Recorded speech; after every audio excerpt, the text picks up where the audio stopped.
2025 achève et je me suis dit que ce serait intéressant de faire un petit récapitulatif de 2025. Qu'est-ce qui s'est passé pour moi? Qu'est-ce qui s'est passé pour Benna? Et qu'est-ce que je nous souhaite pour 2026? Bienvenue chez Bien-être Neuroatypique. «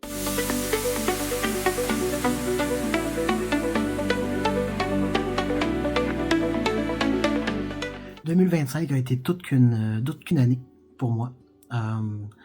Il s'est pas passé... Non, c'est pas qu'il s'est pas passé grand-chose. C'est que j'ai l'impression que 2025 a été surtout axé sur le travail cette année.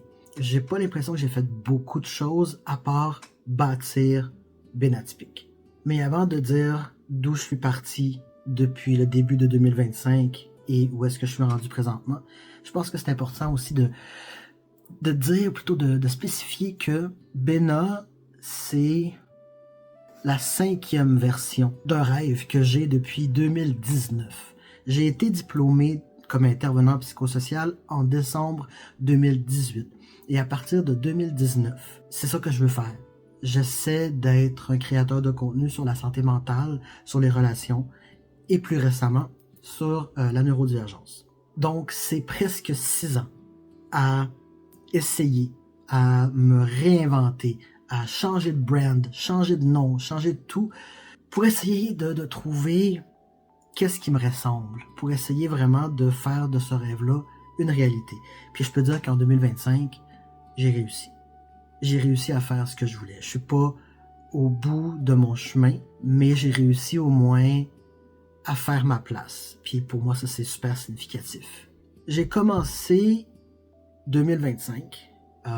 Je pense que sur Facebook, j'avais quelque chose comme 460 followers. J'avais 460 followers et pour une raison bien précise, parce que sinon, je pense que j'aurais eu beaucoup moins que ça, bien sûr. En décembre, il me semble, une personne que je connais, vous la connaissez peut-être aussi, Michel Kécourge, qui est, à mon avis, une créatrice de contenu, même si peut-être que cette personne-là ne se voit pas comme ça. Cette personne-là a parlé de Bien-atypique sur son propre profil qui m'a amené quelque chose comme 200 followers dans le temps de 3 jours. Ça a été un gros boom et je pense sincèrement que c'est grâce à cette personne que j'ai pu atteindre plus de gens et grandir comme j'ai grandi. Peut-être que si Michel n'avait jamais parlé de moi, j'aurais encore de la difficulté aujourd'hui. Peut-être pas, mais peut-être. Donc, merci Michel d'avoir parlé de moi. J'en suis honnêtement reconnaissant. Donc, j'ai commencé 2025 avec à peu près 460 followers sur Facebook et 8 sur YouTube. C'est normal, j'avais pas encore commencé. J'ai fait mon premier vidéo YouTube le 4 janvier 2025. Présentement, au moment où je filme, je suis à 544 abonnés sur YouTube, je pense, ce qui est très bien. On voit que ça grandit, puis je suis vraiment content de ça. C'est sûr qu'au début, c'est plus difficile parce que je fais plein de vidéos, puis ça, le monde ne me connaisse pas, c'est normal. Mais bref, 2025 pour moi, ça a été vraiment l'année Bien-atypique. C'est l'année où est-ce que je l'ai fait grandir. C'est l'année aussi où est-ce que j'ai trouvé ma façon de faire. Parce qu'au début, je voulais tellement que ce soit crédible et professionnel que je pense que c'était un petit peu trop froid et pas assez authentique. Vers septembre, octobre, c'est là où est-ce que j'ai commencé à parler plus de moi, parler plus des pensées que j'avais. Puis j'ai l'impression que c'est là que ça a vraiment fait une différence. Les gens ont commencé à se sentir vraiment plus vus et j'ai pu connecter plus avec eux, contrairement à quand je faisais juste de l'éducation. Puis là, on a bâti une communauté totalement merveilleuse. C'est sûr que je dis pas toujours ce que les gens veulent entendre dans mes posts, puis c'est normal, on n'est pas tous au même niveau de guérison, puis c'est normal. Mais en général, la communauté qu'on a bâtie sur Bien-être Neuroatypique sur Facebook, elle est vraiment saine. C'est très très rare qu'il va y avoir des trolls, puis je les supprime rapidement, puis ils n'ont pas le temps de faire ben du dommage. Donc, je trouve ça vraiment nice. Le monde se sent bien, se sent safe. C'est ça que je voulais. C'est ça que je voulais créer. Fait que ça me fait vraiment chaud au cœur d'avoir réussi. Ce qui est bien aussi, c'est que quand j'ai commencé justement à parler des choses que je ressentais, des pensées que j'avais, les choses que je vivais, je me suis rendu compte aussi que j'étais pas seul parce que sais, il y a beaucoup de monde qui vont répondre dans mes commentaires en disant « Oh my God, je pensais que j'étais tout seul, puis toute la kit. » Mais ce que le monde parfois oublie, c'est que moi aussi, je pensais que j'étais tout seul. Moi aussi, j'ai lancé ce message-là un peu sur ma page, puis en pensant que j'étais tout seul, puis avoir les commentaires, les dizaines de commentaires de gens qui vivent la même chose. Pour moi aussi, une personne qui a toujours été rejetée, puis qui a pas beaucoup d'amis, puis ça montre moi aussi que je suis pas tout seul. Ça me fait du bien autant à moi que je peux faire du bien à vous. Puis je m'y attendais pas à ça. Je m'y attendais pas, puis je trouve ça vraiment, vraiment nice. 2025 a pas commencé facile. Les 3 premiers mois de 2025, j'étais en arrêt maladie pour burn-out et stress lié au trauma à cause d'harcèlement psychologique au travail. Et fait que j'étais encore en train de guérir quand j'ai commencé 2025. En mars, j'ai pu recommencer à travailler, j'ai été dans un autre service où est-ce que je me sens beaucoup mieux, où est-ce que je me sens plus safe. Donc ça a été un changement très très positif pour moi qui m'a aussi permis de reprendre confiance en moi et en mes capacités. En 2025, j'ai fait une étape de plus pour prendre soin de ma santé. Je suis quelqu'un qui mange pas beaucoup, j'ai pas un gros appétit et souvent je ressens pas la faim. Donc je mangeais 1 à 2 fois par jour, pas parce que je voulais pas manger, j'avais juste pas faim. Fait que quand t'as pas faim, c'est un peu comme... c'est difficile de manger. Mais je vais le dire, je me suis forcé à manger 3 repas par jour. Même s'il était plus petit, je me suis forcé. Et la faim est revenue. Puis j'avais peur de voir mon corps changer en mangeant plus. Mais finalement, non. Ça n'a rien changé. Au contraire, en fait, je suis resté stable. Je suis resté comme avant. C'est juste que maintenant, j'ai des habitudes alimentaires qui sont beaucoup plus saines. Donc ça, je suis content d'avoir fait ça pour moi cette année. Cette année, je me suis fait 2 amis via des sites de rencontres. Parce que moi, c'est un peu la seule façon que je peux rencontrer du monde, des sites ou des applications ou des pages de rencontres, parce que je sors pas de chez moi. Et je me suis fait 2 nouvelles amies. Shout out to Cynthia et Tija. 2 amies que je trouve super cool, super drôles, que je suis vraiment content d'avoir rencontrées en 2025. Donc, je trouve ça vraiment cool d'avoir ces 2 personnes-là de plus dans ma vie. En 2025, en fait, je me suis fait un bingo card pour des buts que je voulais faire en 2025. C'est sûr qu'il y a beaucoup de buts là-dedans qui sont rapport à bien-être neuroatypique, genre le nombre d'abonnés que je veux avoir, tu sais, que j'avais des espérances dans le fond, mais il y en a beaucoup, c'est pas ça. Et sur 24 cases, parce qu'il y a quand même le free qui est là, j'ai quand même atteint 13 de ces buts-là. C'est un de plus que la moitié. Tu sais, c'est sûr que c'est pas énorme, mais quand on pense que dans les 24 choses que j'espérais faire en 2025, j'en ai quand même réalisé 13. Je trouve que c'est quand même une belle réussite. Par exemple, j'ai publié mon premier roman. Auto-publié, il est publié, mon premier roman. J'ai déjà fait des livres dans le passé. Mais c'était des livres plus pédagogiques ou des livres d'introspection. Mais mon rêve d'enfant, c'était de publier un roman. Ou plusieurs. Et après 9 ans à travailler sur mon livre, il est fini, il est publié. Je ne sais pas s'il est disponible présentement, parce que là, quand je filme ça, on est le 23 décembre, donc je ne sais pas s'il est disponible présentement sur Amazon et Chapters, mais ça devrait pas être très long, c'est une question de jour. Donc, je suis vraiment, vraiment fier de ça. J'ai déjà fait ma commande via l'application que j'utilise pour l'autopublication, pour avoir mes copies physiques de mon roman. Je l'attends avec impatience. C'est quelque chose que je voulais faire, que c'est un début que j'ai quasiment depuis 9 ans. Et cette année, c'est l'année où je l'ai terminé. Donc, c'est une grosse réussite pour moi. Quand je me suis remis à la peinture en août, ça a été un hyper-focus pendant comme 3 mois. Quand je faisais ma bingo card, il y avait quand même des cases qui n'étaient pas remplies parce que j'avais pas d'idée. Donc, au fil de l'année, je fais comme, ça serait cool de faire ça, fait que là, je l'ai écrit. Fait que j'en ai une que c'est faire une toile de peinture. J'ai fait une toile, comme celle-là, en arrière, c'est moi qui l'ai fait.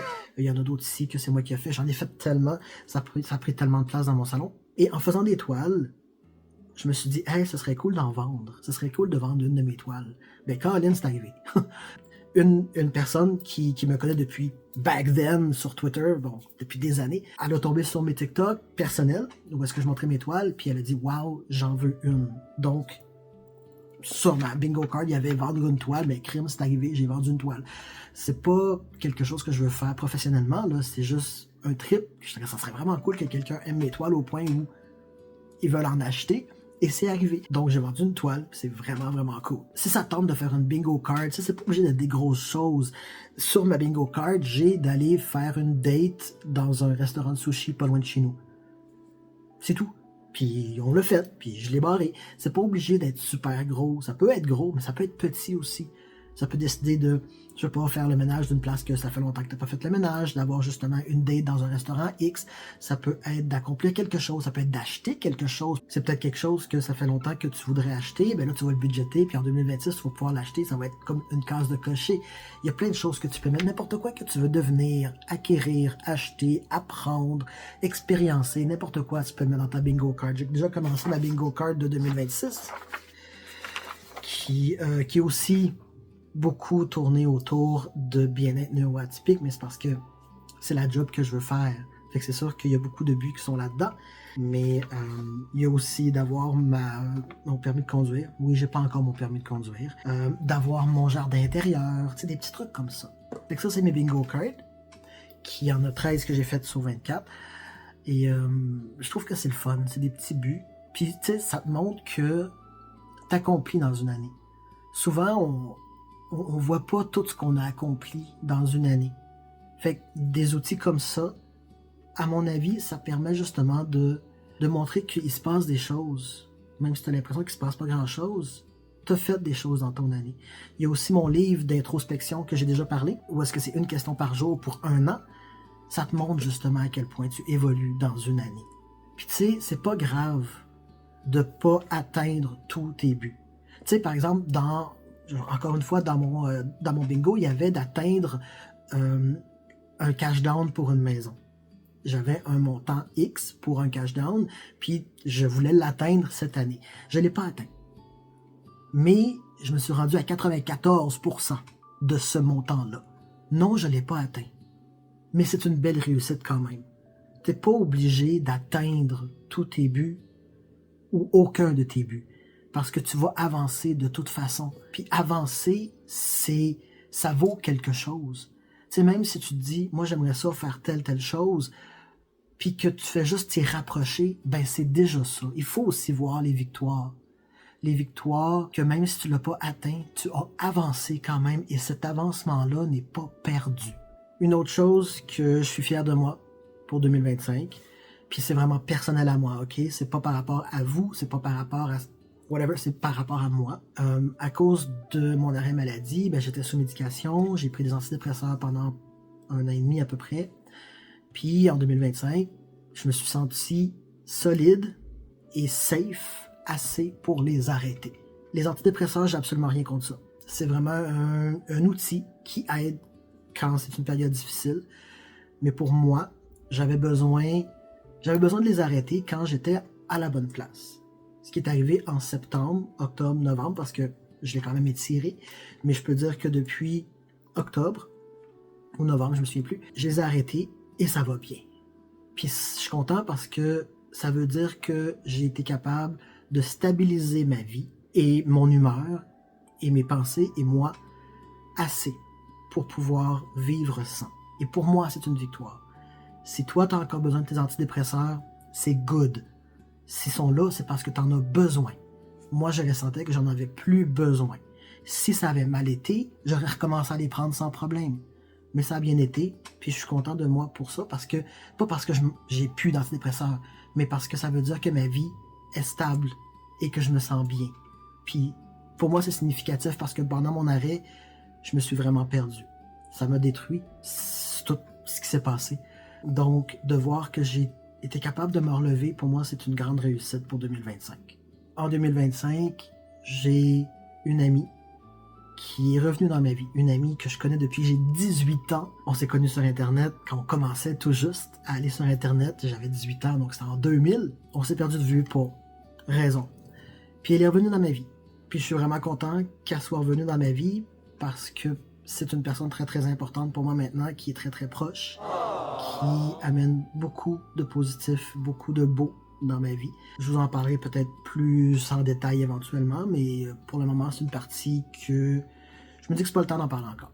Mais bref, tout ça pour dire que j'ai une personne qui est revenue dans ma vie et que ça a été que pour le mieux. Donc, merci à 2025 pour ça. Fait qu'en gros, pour moi, 2025, ça a vraiment été de me retrouver, de me rebâtir et de bâtir ma carrière. Parce que bien-être neuroatypique, c'est ce que je veux faire de ma vie. Parce que comme j'ai dit, ça fait 6 ans que je veux être créateur de contenu sur la santé mentale, les relations et la neurodivergence.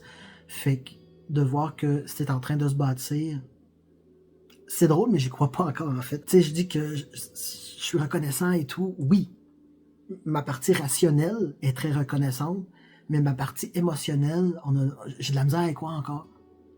C'est weird. Genre, à toutes les fois que je vois qu'il y a du monde qui me suit, je fais « Really?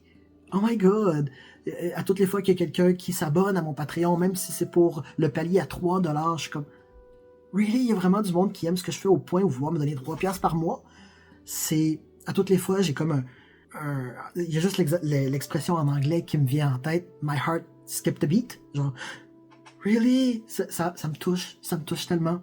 Éventuellement, je vais le croire, c'est sûr. Mais c'est ça, j'ai vraiment l'impression que c'est un rêve qui est en train de se produire. Puis tu sais, il y a du monde qui vont me dire, parce qu'il y a du monde qui me l'ont dit, que j'étais chanceux, puis je me dis, c'est pas de la chance, ça fait 6 ans que je travaille là-dessus. Puis je pense que ça serait une bonne idée, en fait, un jour de faire une vidéo là-dessus, sur toute l'histoire de bien-être neuroatypique, du début à la fin, genre les 6 dernières années. Mais oui, j'ai travaillé énormément pour ça. Tu sais, depuis le début 2025, depuis plutôt que j'ai recommencé à travailler, je travaille techniquement des 55 heures et plus par semaine, parce que j'ai ma job à 40 heures semaine. Je travaille au moins 1 heure ou 2 le matin avant de partir à la job, et toutes les matinées de mes fins de semaine. Donc c'est beaucoup de travail, mais je vois que ça porte fruit, fait que c'est sûr que ça m'encourage énormément. Pour 2026, qu'est-ce que je nous souhaite? Qu'est-ce que je me souhaite? Pour 2026, je pense que je vais reprendre les paroles de ma fille, de ma grande fille, qui a dit « Je nous souhaite pour 2026 que ce soit une année de guérison. Je nous souhaite du healing en 2026.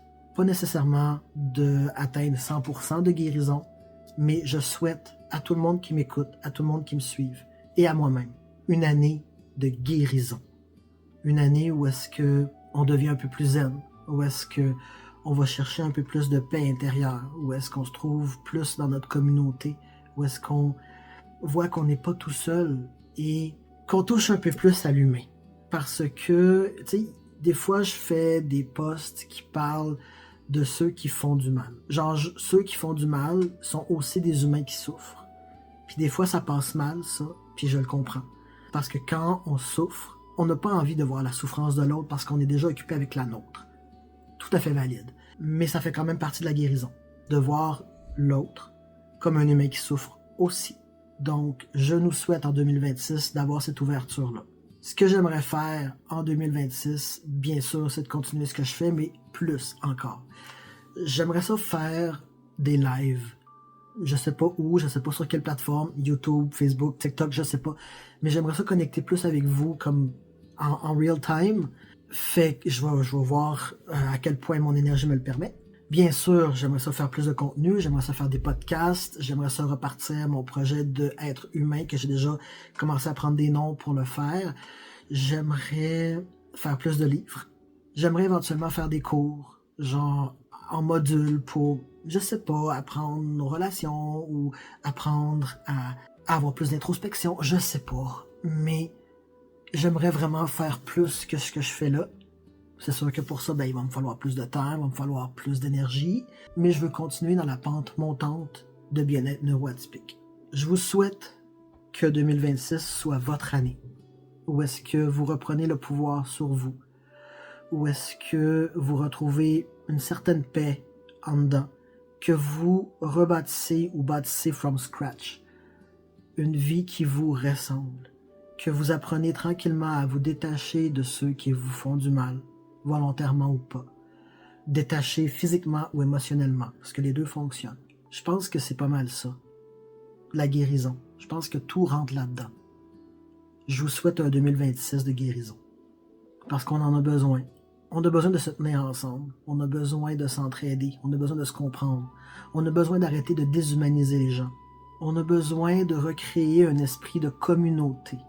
Je suis peut-être hippie un peu en pensant à ça, mais moi, ça fait longtemps que j'aime l'idée d'un petit village communautaire où tout le monde s'entraide. Je pense que la société nous a séparés, individualisés beaucoup trop, puis maintenant c'est le temps qu'on revienne ensemble. Qu'on rebâtisse cet esprit de communauté-là.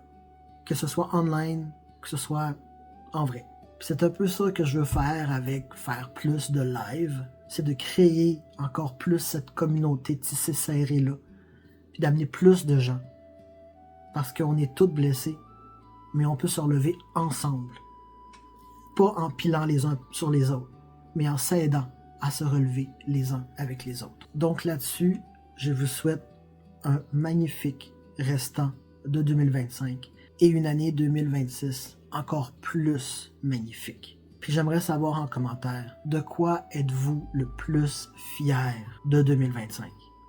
Et comment est-ce que vous abordez 2026? Sur ce, je vous souhaite une belle fin de journée et on se revoit très bientôt pour un nouveau vidéo en 2026. Bye!